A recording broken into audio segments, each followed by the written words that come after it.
मेरी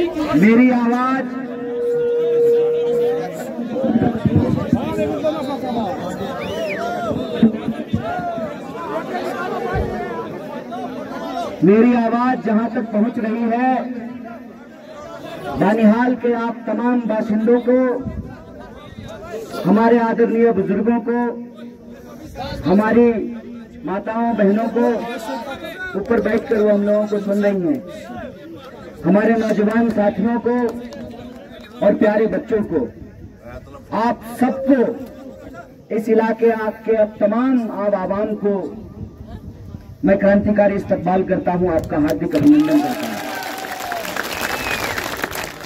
जैसा कि आप तमाम लोगों को मालूम है, आज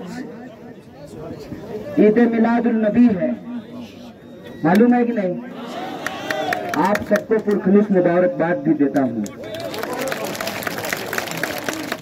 देखिए, इस देश की सबसे बड़ी खूबसूरती क्या है, एक ही वक्त पर जब आपके यहाँ बहुत तेज धूप हो रही है तो देश के किसी इलाके में बड़ी जोर की बारिश हो रही है। जब कहीं बड़ी तेज गर्मी पड़ रही होती है तो कहीं बर्फ गिर रहा होता है। जब कहीं नबी को याद करते हुए लोग ईद मना रहे होते हैं तो देश के किसी इलाके में ओणम लोग मना रहे होते हैं। यह देश उस खूबसूरत बागीचे की तरह है जिसमें सिर्फ एक फूल नहीं है, तमाम तरह के फूल इसके अंदर खिले हुए हैं। और मैं आपको बता दूं कि मैं आपके बीच कोई सियासी बात करने के लिए नहीं आया हूं, क्योंकि हमारा मानना है कि इस बार जम्मू कश्मीर का चुनाव सियासत का नहीं, रियासत का चुनाव है। इस बार जम्मू कश्मीर का चुनाव नफरत और मोहब्बत के बीच मोहब्बत के उस बागीचे को बचाने का चुनाव है। इस बार का चुनाव सिर्फ एमएलए चुनने का नहीं, एमएलए जो हम चुने वो वाकई एमएलए हो, ऐसा ना हो कि इनकी ताकत जो है काउंसिलर से भी कम हो। आप मेरी बात समझ रहे हैं? हिंदुस्तान की तारीख में इससे पहले आज तक ऐसा नहीं हुआ कि किसी रियासत को उसका रियासत का अधिकार छीन करके उसको यूनियन टेरिटरी बना दिया गया है। और जनाब, बेशर्मी का कोई रंग नहीं होता है। बेशर्मी को आपको बिना रंग के पहचानना होता है, और बेशर्मी पहचानने की एक तरकीब मैं आपको बताता हूँ। ये कौन सा इंसाफ है कि मैं सुबह में आपकी टोपी छीन लूं, दोपहर में आपकी कमीज छीन लूं, शाम में आपकी पतलून छीन लूं, और रात को कहूं कि अगर आप अपना समर्थन हमको दे दें तो मैं आपकी टोपी आपको वापस कर दूंगा। अव्वल तो ये, तुम अभी भी सिर्फ टोपी ही वापस कर रहे हो, कमीज और पतलून का क्या? और दूसरी बात कि अगर तुमको वापस ही करना था तो छीने क्यों? मेरी बात समझ रहे हैं? अगर आपका ईमान साफ होता तो आप छीन नहीं रहे होते।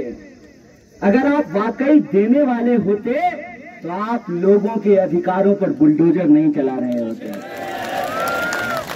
यह बात समझने की जरूरत है कि चुनाव है, और चुनाव खामोशी से हो जाए, इसलिए ये कह रहे हैं कि हम रियासत का अधिकार वापस कर देंगे। अगर रियासत का अधिकार वापस करना था तो मेरे मन में यही सवाल आता है कि किसी को अगर कोई चीज वापस करनी हो तो वो चीज वो आपसे छीनेगा क्यों?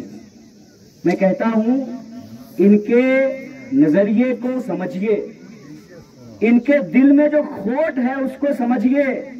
मैं कहता हूं, दाल में कुछ काला नहीं है, पूरी की पूरी दाल काली है। इसीलिए इस बात पर कोई भरोसा नहीं है कि अगर भाजपा की सरकार यहां बनी, और मैं अगर लगा रहा हूं, अगर इसलिए लगा रहा हूं क्योंकि ये होना नहीं है, ये असंभव है। वो कभी भी जम्मू कश्मीर के लोगों के अधिकारों को वापस नहीं करेंगे, क्योंकि उनकी जहनियत ही ऐसी नहीं है। कहते हैं कुछ करने के लिए आपके मन में ईमान होना चाहिए, हौसला होना चाहिए, इंसाफ की समझदारी होनी चाहिए, आपके सीने में दिल होना चाहिए जो बराबर हर किसी के लिए धड़कता हो, वो इंसान इंसाफ कर सकता है। मुझे याद आता है भारत जोड़ो यात्रा लेकर के राहुल जी के साथ जब हम लोग कन्याकुमारी से पैदल चल करके कश्मीर आए, तो बुजुर्गों ने माथा चूम करके कहा, देर ही सही कोई आया तो हमारी हालात को जानने के लिए। और आज बड़े बड़े कैमरे लगा करके दिल्ली में स्टूडियो में बैठ करके लोग कहते हैं कि सब कुछ बहुत अच्छा है। अव्वल तो शायद आपने अच्छा देखा ही नहीं है। अगर आपको अच्छाई की समझ होती तो आपको मालूम होता। वहां श्रीनगर में रेस्टोरेंट में रिश्तावा खा के और लाल चौक पे सेल्फी खिंचा लेने से चीजें अच्छी हो जाती हैं। अगर आपको इस इलाके का इतिहास आपको मालूम होता तो पहली बात तो ये कि सिर्फ श्रीनगर में ही लाल चौक नहीं है, कई जगह पे लाल चौक है। और दूसरी बात कि आज आप सेल्फी खिंचा करके लग रहा है आपको कि अच्छा है, तो शायद आप इस इलाके के इतिहास को नहीं जानते हैं। मैं अभी झेलम जहां से निकलती है उस जगह पे घूम करके आया हूं। आज भी वहां पर महादेव जी का शिवलिंग सुरक्षित है और एक पंडित को वहां रखा गया है उस शिवलिंग पे जल चढ़ाने के लिए। देखिए, दिलों में दरार पैदा किसने किया, इंसान को इंसान से बांटा किसने, सियासत ने। और ये सियासत ने आज हमको इस मुकाम पे ला करके खड़ा कर दिया है कि अपने ही अधिकार जो हमारे हैं हमको इनसे मांगना पड़ रहा है। मैं कहता हूं, ऐ नौजवानों, इनसे पूछो कि ये तुम्हारी औकात कैसे हुई कि पूछने की जरूरत है। और मैं कहता हूं यह मौका है, और इस मौके पर हम इस देश की सरकार को कहना चाहते हैं कि आपने जो यूनियन टेरिटरी बनाया है इस इलाके को, हम उसकी नाफरमानी करते हैं। कांग्रेस पार्टी ये वादा करती है हमारी हुकूमत बनेगी, हम स्टेटहुड वापस करेंगे यहाँ के लोगों को। और दूसरी बात, देखिए, चोरी हो जाए, चोर चोरी कर ले, चोर की फितरत होती है चोरी करना।